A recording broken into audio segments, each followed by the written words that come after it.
Ação, orar, mais ação. Será que é isso mesmo?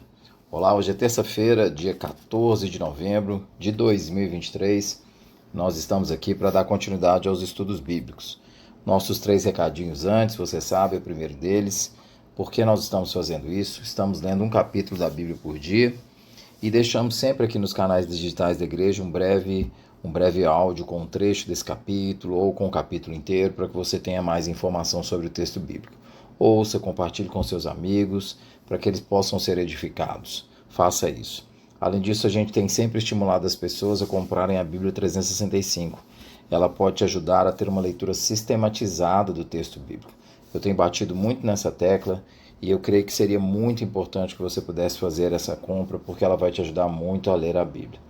Por último, mas não menos importante, a gente tem aqui na descrição do áudio os dias que nós temos estudos bíblicos na igreja. Segundas-feiras, quartas-feiras, quintas-feiras, domingos nós temos a escola dominical. Domingo de manhã às 8h30, se você puder ir lá e participar comigo, vai ser um prazer.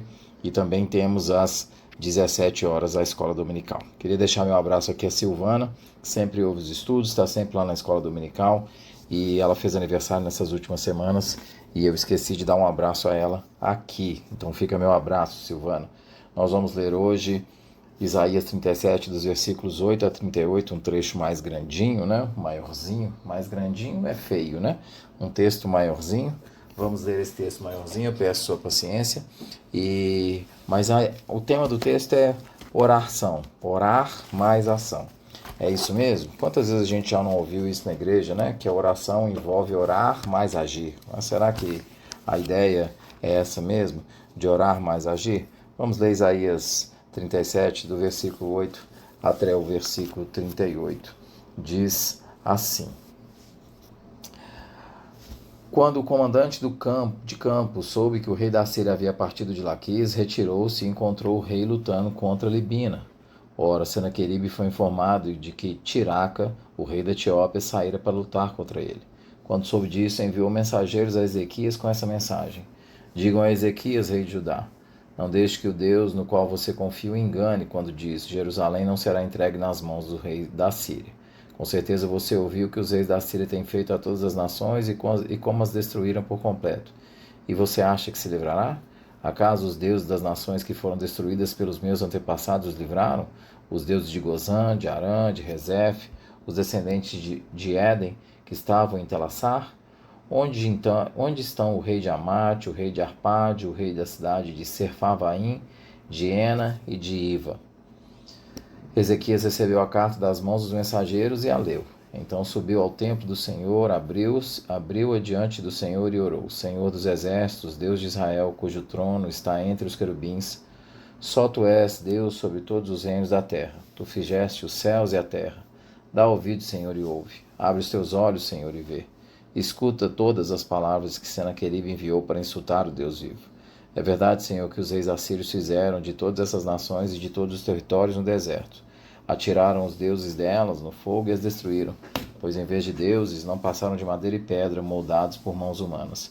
Agora, Senhor, nosso Deus, salva-nos das mãos dele, para que todos os reinos da terra saibam que só tu, Senhor, és Deus.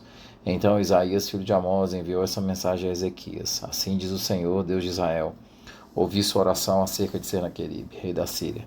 Esta é a palavra que o Senhor falou contra ele: A virgem cidade de Sião despreza e zomba de você.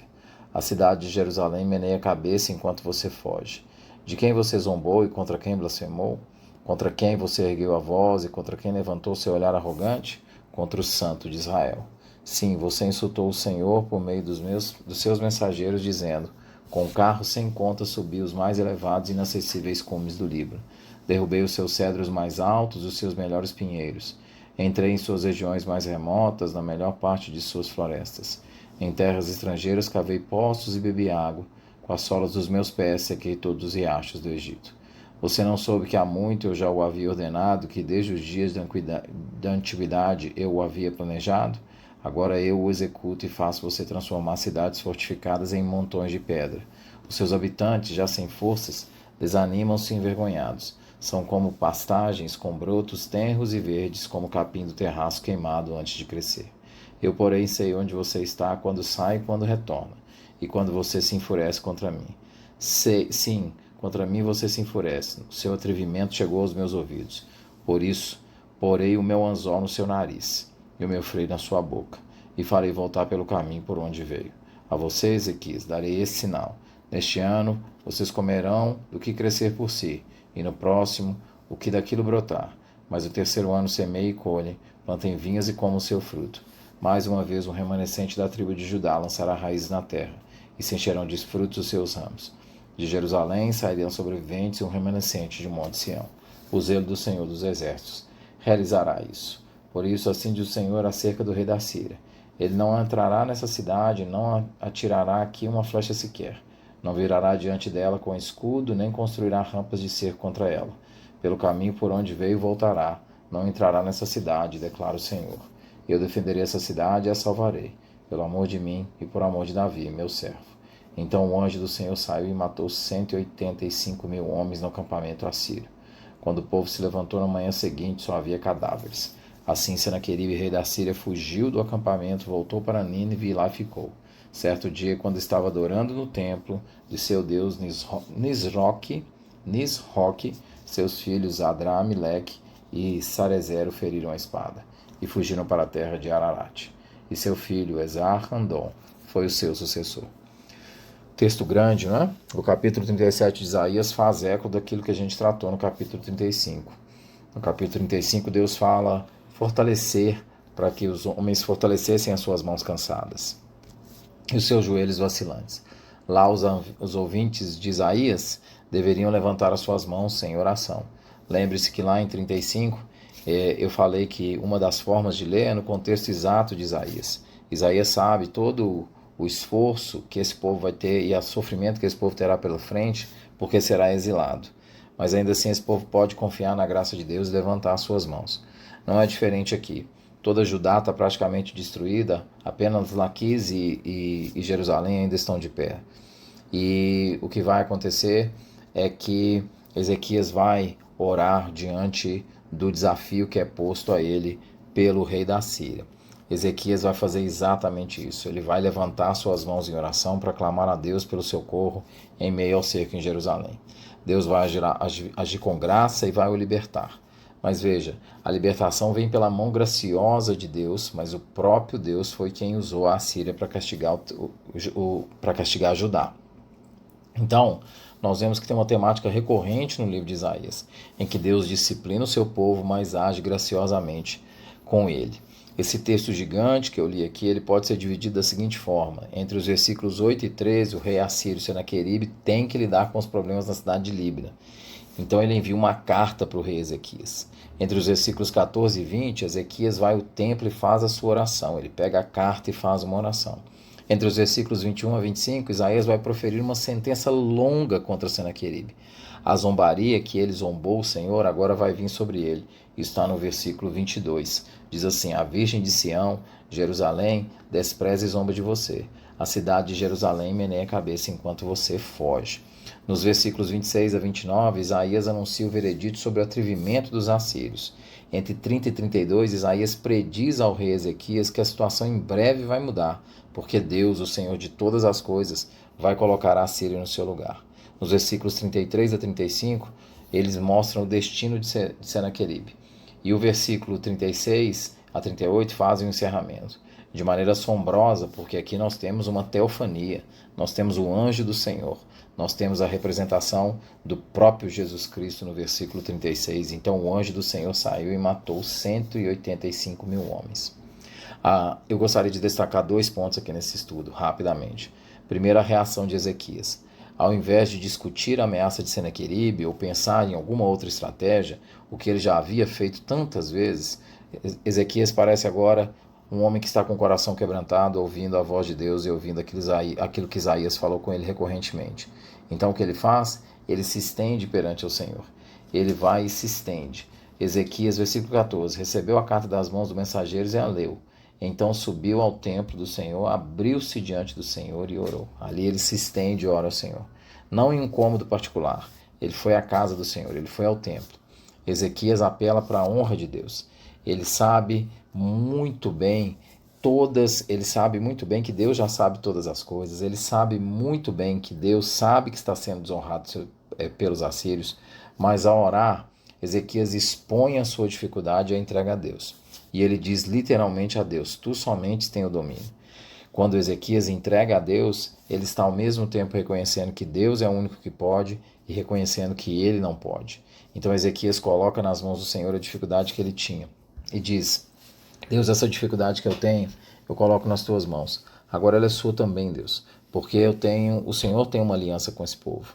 Então ele diz: inclina ao Senhor os ouvidos e ouve. Abre, Senhor, os seus olhos e vê. A postura de Ezequias é de alguém que entrega a Deus e reconhece que só ele pode.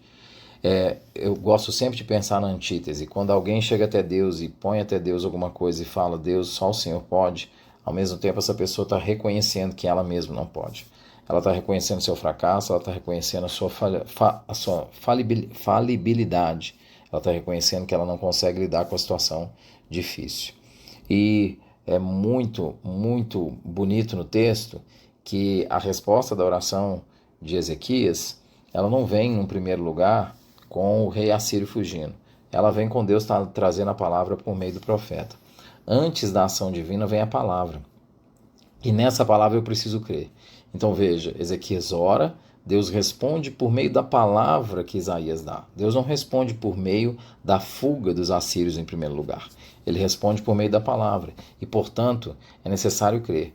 Isaías vai precisar lembrar isso ao povo durante o tempo do exílio, que é necessário crer. Existe uma conexão profunda entre a palavra de Deus e a oração. A oração deve ser vista como uma resposta pessoal e comunicativa ao conhecimento de Deus. Quanto mais eu conheço a Deus, eu tenho mais desejo de orar. Quanto mais eu me aproximo dele por meio da sua palavra, eu mais tenho desejo de orar. E isso, obviamente, vai fazer com que mais Deus me responda por meio da sua palavra e mais eu possa exercer a minha fé. Ezequias começa a recorrer a Deus quando começa a dar ouvido às palavras do profeta. Então, quando Ezequias começa a dar ouvido à palavra, ele começa a orar. Então, é importante que você entenda que existe uma conexão profunda entre oração e palavra. A gente não ora só aquilo que a gente quer da boca da gente. Quando a gente começa a se aproximar da Escritura, Deus vai moldando as nossas orações. E Deus vai responder pela sua própria palavra. E Ezequias é aquele que manifesta calma nesse cenário de caos. Então eu gostaria de destacar esses dois pontos. A reação de Ezequias é uma reação de quem reconhece o seu fracasso, reconhece a sua incapacidade e coloca nas mãos de Deus pedindo que ele intervenha. E dois, Deus responde primeiro por meio da sua palavra. Ele não responde com a queda dos assírios. Primeiro ele fala a Ezequias, porque ele já havia falado primeiro a Ezequias por meio do profeta que ele deveria confiar em Deus. Ezequias responde à palavra, confia e ora. E ele recebe, por causa dessa confiança, a sua resposta, de que Deus há de agir. Como aplicação para esse estudo, eu comecei dizendo assim: oração é orar mais ação. É isso mesmo? Toma muito cuidado com frases feitas, muito cuidado. A oração não é a junção de orar mais agir. A oração é uma instrução sobre a necessidade de confiar em Deus e não confiar nos nossos esforços. Ela é a instrução de que as nossas ações são um fracasso. Nós sabemos disso quando nós nos aproximamos de Deus e vamos nos aproximando a Deus e vemos que Deus vai moldando o nosso coração e vai mostrando que a nossa ação, na verdade, é um fracasso. Eu sei que quando as pessoas dizem isso, elas querem dizer que quando nós oramos, nós podemos ficar parados, nós temos que tomar algumas atitudes. Ora, se a sua vida de oração é uma vida desconectada da leitura da palavra, essas atitudes provavelmente serão erradas. Você vai orar uma coisa e vai fazer outra. Mas quando a oração é como a oração de Ezequias, é aquele que recebe a palavra de Deus, começa a entregar na mão de Deus e começa a confiar na palavra de Deus, ele começa a entender que as suas ações não têm lugar mais. Ezequias tentou alianças com outros povos para proteger Jerusalém. Ezequias tentou comprar a segurança porque com ouro para o rei da Síria.